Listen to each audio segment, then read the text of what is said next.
Hi, this is Khalil Guliwala, and in today's session for Experiment Nation, we'll be focusing on keeping it simple, stupid. 7 reasons you're losing sales by being too smart. My name is Khalil Guliwala. I'm a marketing manager and podcaster. And in this session, I'm going to be talking about 7 simple reasons, 7 simple things that you're doing that are losing sales. Now, who am I? So I'm Khalil Guliwala. I'm an epidemiologist turned marketer. My claim to fame is using first-party data for personalized one-to-one marketing. So when I was an epidemiologist, I'd be studying population trends, how people move, essentially, what does information tell you about people and how do you categorize them into segments? And I realized I was actually a better marketer. And so when I got into marketing, I would get into these databases, data sets, technology, CRMs. And I noticed that most companies were sitting on mountains of data, stuff like, beyond just someone's name or age, but actually preferences, what they had browsed, what they had done, all interactions, relationships. And so where I really built myself a career was looking at this first party data that is, that these users had kind of, willingly given over, or even through surveys, taking this data, kind of structuring it, segmenting, creating groups for people, and then essentially mirroring that information back to these users using personalized marketing. And so what that does is rather than just everyone getting the same generic messaging, the messaging is actually tailored to the kind of data that was always there, but just was never actioned or never activated for these users. And beyond this, I'm also a podcaster and a coach focused on minorities getting promoted. So in terms of session, I want to talk about what a good more details on what the session's about, right? And the idea is that marketing copy and design has gotten incredibly complex, losing sight of the end user. So when I talk about marketing copy, I mean the text, right? The words that you see. And design is the layout. So you notice over here, my copy is in black. I've underlined a few things over here, but the design as well. Notice it's sort of a 3 sentences, they're short. It's sort of the look and feel. And so the copy and design has gotten incredibly complex. And we've actually lost sight of the people who should be using this, the end user. Now, why is this? And what I've noticed is that it kind of appeals to these sort of 3 core reasons, right?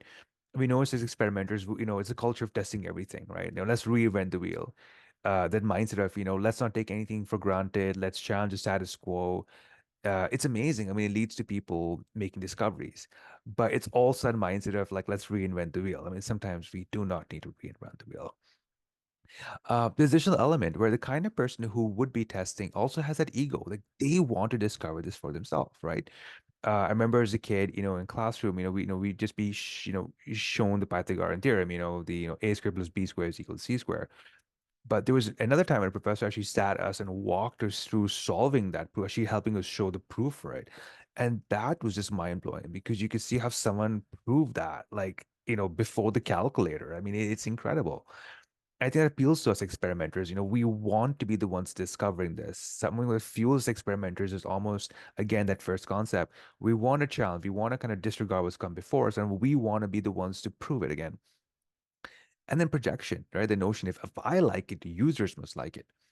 So when all these 12 elements combined, when we're in a culture that kind of says, throws everything that's come before us, no matter where it is, and wants to test everything, when our egos are put in aligned with this because we want to be the ones to discover this, and then combined with projection, where we look at something and we say, oh, if I like it, others must like it. It leads to this very bad place for users. And what the results are is that we make marketing unnecessarily complicated as we ignore the simple, right? And what that means additionally is there's wasted time and resources proving what has already been proved. The additional element as well is that we make the user experience unnecessarily complicated as we ignore them. This is wasted marketing budgets, frustrated users, and lost sales. So not only is it making that process internally complicated because all the work that needs to be done, the time and money, but it's also that user end. We're making it much more difficult for these users. And so what's going to happen in this session is I'm actually going to go into 7 key things that are causing this. And I'm going to focus on what's called evidence-based design and copy changes that marketers need to adapt in the face of design and copy trends. Now, evidence-based is a concept used in scientific literature, and the idea is only when something has this evidence for an outcome or result do we then use that in clinical practice. The same mindset here. And I think part of that was informed by being an epidemiologist, looking at the research, spending time in scientific publications, looking at research. So when I was working as a marketer, I would look at what was going on and still is, and it shocks me how much of what I see flies in the face of evidence.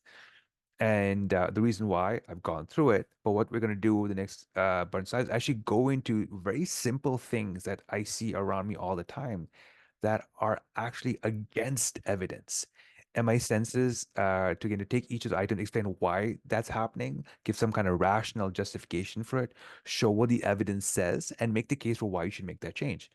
Because these are small, simple tweaks. And once you make them, the advantage is you're already kind of making a solid base. And then if you want to experiment, you can go experiment on the more advanced stuff. But get this simple, basic stuff off the ground, and you're already going to be so far ahead. So let's dive right in. This is Roma Santiago from Experiment Nation. Every week we share interviews with and conference sessions by our favorite conversion rate optimizers from around the world. So if you like this video, smash that like button and consider subscribing. It helps us a bunch. Now back to the episode. So the first reason why you're probably losing sales is because using center aligned copy versus left aligned copy.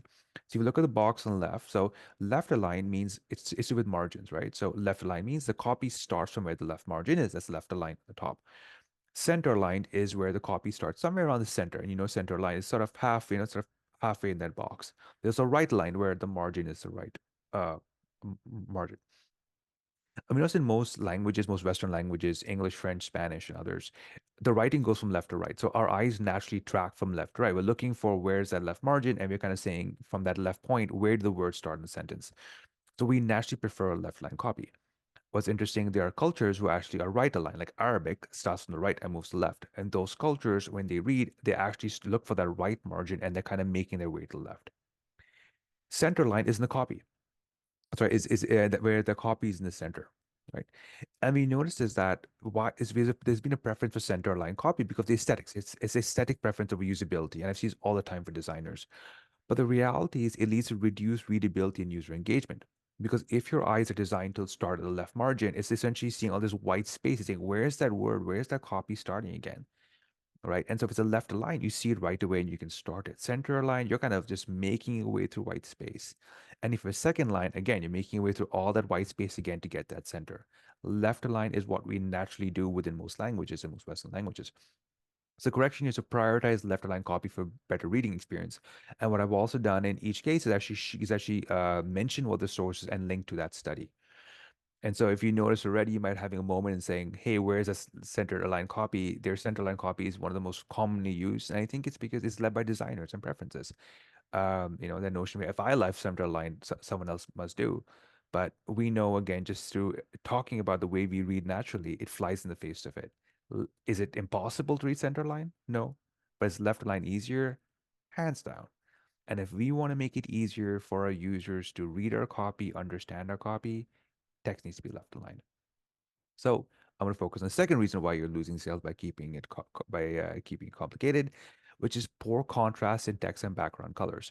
So you notice over here you've got these two kind of color wheels, right? And the idea is you've got that white divider. And the idea is if you have colors that are on opposite sides of that white divider, that produces an effective contrast. If the two colors on the same side of the white dividers, it leads to poor contrast. So you notice, for example, in the top circle, blue and yellow, other sides of the color wheel, they're across that white border, effective contrast. Even when it comes to the gray and gray, you notice is that the difference in color is much greater. Compare that to the bottom circle, where you have this two, the orange and yellow, on the same side of the white barrier, and that's a very poor contrast. Same with the gray. The two colors are just not, the difference between them isn't too great. And we just and why this poor contrast is done because of aesthetic preference over usability. People love some of these colors, right? They love looking at it, they love doing it. But what it leads to is poor legibility, especially for users with visual impairments. And the way to correct it is to choose higher contrast color combinations for better readability. So a lot of times, I've seen so much of work being done, and it happens all the time on, button color, button color, button color. We've got the color wheel. We know what we need to do. It's not about experimenting all colors. We know. Make sure the colors are on two sides of the white, and maybe try within there, but you don't need to try each and every color combination. So the third reason why you're probably losing sales is call to action buttons that don't start with click. And this sounds extremely simple. Now, when the when we were, websites were first created, most links had click here because no one knew you could actually click it. So the call to action was click. And we noticed over time that vocabulary is kind of removed away because people say, oh, it's just too clunky, it's old fashioned. Um, Now, why is it done? Because you want that variety in call to action, CTA language. But the impact is when you remove the word click, it leads to reduced click-through rates due to unclear call to actions. Now, the experiment run of word choices and click-through rates, and it saw that if you just click to continue over the baseline was 8.53% higher, continued article was 3.3, and read more baseline was less by 1.8. And how much have you how many of us seen the read more? Now, if click to continue, if you someone says, oh, it looks ugly, whatever, that's aesthetics. Evidence-based, click, using that word, higher click-through rates. So start your call to actions with clear and actionable terms. Click. The fourth reason why you're probably losing sales is because no mobile optimization for emails and websites. Now, what I have on the right-hand side is a screenshot of an email I received on my cell phone. Now, there's a bias here because you might be seeing in a presentation, seeing it on a desktop, but really think of it as that email was crunched onto a mobile. If you think about what a mobile screen should be, you notice the sentences are way too long. It was so tiny, I had to zoom. That was and you probably have those emails where you're taking a thumb, you're zooming in to read it. In this day and age, that is just a friction point. And probably because it's focusing on desktop experience as a primary user interface. But what it means as someone receiving my cell phone, it means I'm gonna start treating those emails like spam or junk or just it's not worth my time because of the work required. I have to zoom in on each line, move the text around to read it. And I really care about this charity, I do, but they make it difficult for me. And the correction here is to prioritize responsive design for optimal mobile experience. And literally, I mean, in this case, I'm showing the photo. I mean, this is the evidence. I mean, we have been through this. We know what the experience is like. In this day and age, there's no more like it's we your lived experience to be is that evidence for it. Have a mobile optimized email. Now we'll go to number four, using white text and color backgrounds. Now, I started off in epidemiology. I work with a lot of nonprofits, and one thing I came across was a lot of nonprofits have elderly users and donors, and a lot of them have vision impairments. We're talking about people, the aging process. We're talking about astigmatism, and so the worst color that you can have for anyone with visual difficulties is white on a color background. Especially for those with astigmatism, if you have white text, it appears fuzzy on a black background. That's your name for it, halation, right? So this isn't something when you have a scientific name for something, a fuzziness, it's something that you got to pay attention to. But if you look at most design choices, the most common design is white color on some kind of colored background because of the aesthetics of it. But if you are in a space where your users are elderly, or there's something about their visual impairments, you need to flip this around, right? Because this leads to having white on a colored background leads to decreased readability, especially for those with astigmatism, which is half the population. So if you want to correct this, offer black text on a colored background for better legibility. Now, the sixth reason why you're probably losing sales is the use of stock imagery. Now, we see stock imagery, they've got that kind of color, that tint. It's just too perfect. And so perfect enough, we just ignore it. I mean, this is stock photography. And the impact of using stock photography is that it leads to reduce relatability and engagement as users. And we just naturally have started to ignore stock photos of generic people. And I've tried to cited a study over here. What's interesting on the right, this is an eye tracking study. So the blue parts are where the eyes were focused on. And what's fascinating about this photo and why it was such startling is because this photo, as much as it looks like it, is not a stock photo. It's actually a real photo, but it was perceived as stock. There was something about that photo. It was perceived so much like stock that people just ignored it completely. So the idea is it's not just that having a stock photo, but even your real photos, there's something about it that should not seem very stock-like, and that's a hard thing to ask for. But it almost needs to seem real. And this, to me, is going to play out even more in the age of AI generative imagery, because we're able to produce hyper realistic photos. But the idea is, there's something about wanting something that's real. We think about, um, when you have movies, right? Where it's something that looks almost human but isn't, right? That the uncanny valley, like we feel this naturally within us. So the idea here again is prioritize authentic, diverse, and brand specific visuals.